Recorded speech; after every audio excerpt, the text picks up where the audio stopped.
fat, so we left the cap on, and then we brined it with quite a lot of salt and some sugar. The big secret of the recipe that was cutting it into 6 pieces lengthwise with the grain, and that exposed a lot of surface area. So on the grill for 3 hours, finished in the oven for 2 hours, and made a sauce with some of that reserved liquid. So there you have it from Cook's Country, a whole new way to do barbecue burnt ends, and this is for crab. Or two. Or two. Yes.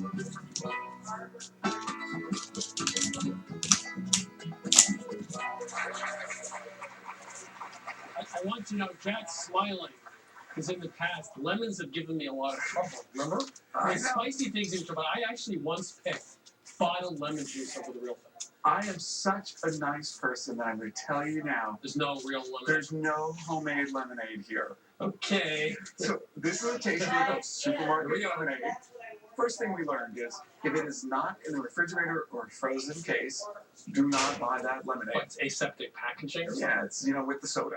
That means it has a lot of other ingredients besides the 3 things that should be in lemonade, which are lemon juice, water, and sugar. So the biggest thing we found was the amount of lemon juice, which varied from, believe it or not, 0%. Yes, there is a brand that used citric acid to mimic the flavor of lemons, but it's not actually lemonade. They call it lemon-style lemonade?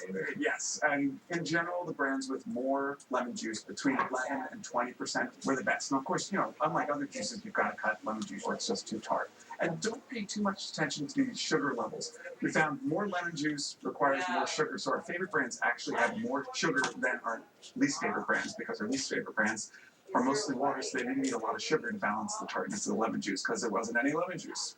You're blowing my mind. I gotta think about what you just said. More sugar is not usually better. No, but in this case, if you want more lemons, then you gotta add more sugar, or it's gonna be way out of whack. Initial impressions? This, I don't know what this is. This is sweeter than this. Yeah, you have to be wondering, do I trust the information that he's given me? Well, I don't trust you at all. I'm sorry, this is too sweet for me, and even though you said don't ignore that, lemonade should be tart. Okay. So, I know I'm wrong, but I'm sticking to it. You chose the winner, Chris, because you're liking it. Oh, man. You had me going there. Okay. This is Natalie's, I will say the studio audience was a tie. Well, now what about this one? This is really, yeah. Well, this is country hot lemonade. This is one no lemon juice. It is just abominable. Looks like the sample you bring to the hospital. Yes, I'm sorry. Okay, and this one was? This is simply lemonade, a runner-up. It does have a little bit less lemon juice, actually, than the winner, which had the most of all of the brands that we tested. They're both good choices. I actually picked the winner with lemons, which is hard for me. Natalie's Natural Lemonade came in first. I'm going to give myself a round of applause. Yes.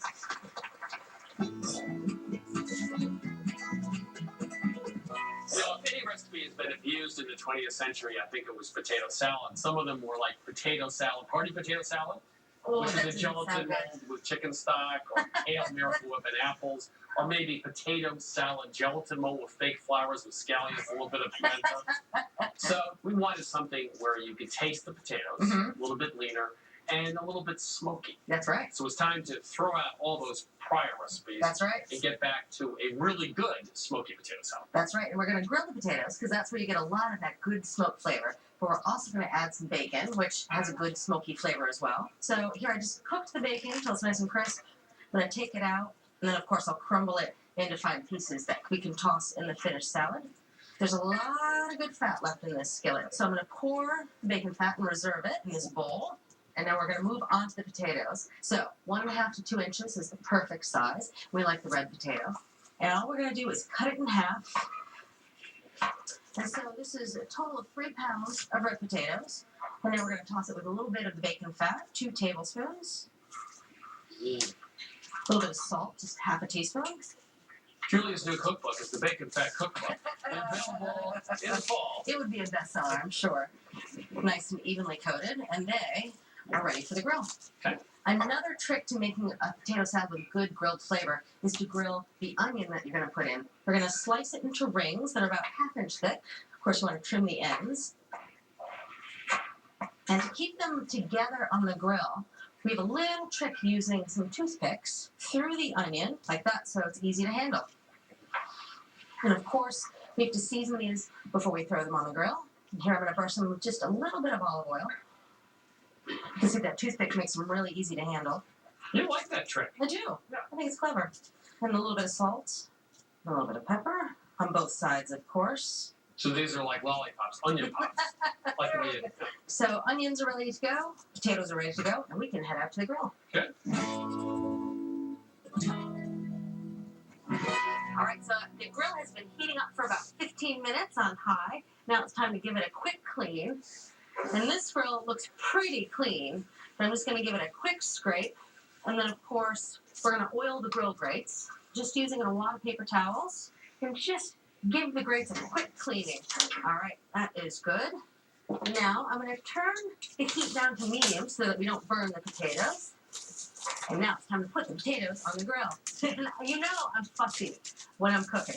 There's no way I'm going to stand here and put each potato on the grill. That is exactly what's going through my mind. Is I'm going to be here till like in the mid-afternoon. No. What we're going to do is we're just going to dump the potatoes onto the grill. And if there's a little liquid left in the bowl, try not to get that on the grill so much. And then we're going to go back with tongs and straighten them out so that they're all flat side down.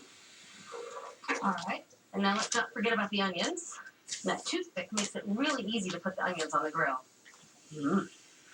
All right, now we're going to cover the grill, and we're going to grill them for about 10 to 14 minutes until that first side has some nice grill marks. Let's take a look and see if we have some nice grill marks. Oh, looking good. All right. And, of course, you want to cook them on the other side. Once again, I'm not going to take tongs and do each potato individually. Now we're going to flip those onions. So we're going to put the lid down, and we're going to let them cook for about another 15 minutes until they're browned on the second side and the potatoes are cooked all the way through. So it's been 15 minutes, and what you're looking for is that they're tender throughout, and you can just use a paring knife, and you can feel how well cooked it is when you slide the paring knife into the center of the potato, slipping right through. That means it's nice and perfectly done. So time to take them all off the grill. Oh, these look so good. All right, let's take these onions off.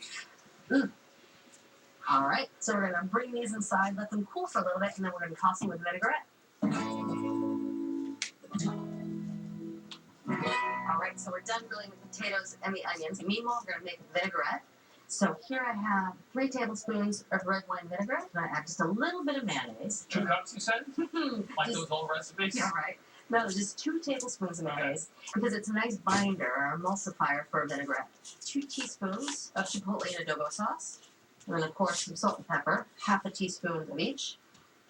And now I'm going to whisk it together and then slowly whisk in the oil so that it makes a nice emulsification. And that was 3 tablespoons of olive oil. There we go. And we're going to set this aside. And now we're going to pay attention to our grilled onions. And I'm just going to give these a rough chop. All right, so I'm going to put these right into the vinaigrette. And now onto the potatoes. Instead of just putting them in the vinaigrette, we're going to cut them in half one more time to expose that nice creamy center that can help absorb the flavors of the vinaigrette. Okay, now I'm going to add the potatoes to the bowl. Last but not least, we're going to add some scallions, and this is 4 scallions that are thinly sliced. And let's not forget that bacon that I was cooking earlier. Nice and crumbled up. Toss this all together. Oh, hello. I'm going to give you a nice, big, healthy portion of this. I don't look well fed. Boy, that looks good. Doesn't that look good? It's smoky, it's got a little heat to it, it's got a lot of potato flavor. And the grilled onions and the bacon, that kick of chipotle. So if you want to remake an American potato salad as a smoky potato salad, we start a little bit of bacon, use a little bit of that rendering with small red potatoes, 1.5 to 2 inches cut in half. We grilled those along with some slabs of onion at the same time to get some good flavor. Then we made a vinaigrette which had a tiny bit of mayonnaise and a little bit of chipotle as well for heat and the smoke. And finally we added back those bacon bits along with some scallions. And there you have it from Cook's Country. An all-new way to do potato salad, a smoky potato salad on the grill. You can get this recipe, all the recipes from this season, tasting and testing results, and watch selected episodes of this show all on our website, which is cookscountrytv.com. All of today's recipes are just a click away. Visit our website anytime for free access to this season's recipes, taste tests, and equipment ratings, or to watch our current season episodes. Log on to cookscountrytv.com. The complete Cook's Country TV Show cookbook includes every recipe, tasting, and testing from all ATV seasons, including this And season. it is when my neck is Recipes going and weird. 55 shades equipment and ingredient shopper Stiff guide. turning It's our that direction. comprehensive collection of Cook's Country TV recipes ever. I get The cost stiff is neck $19.95. here. I got That's stiff $10 neck. off the cover My price neck of is $29.95. To order, call 1-800-274-9988 or order online at cookscountrytv.com.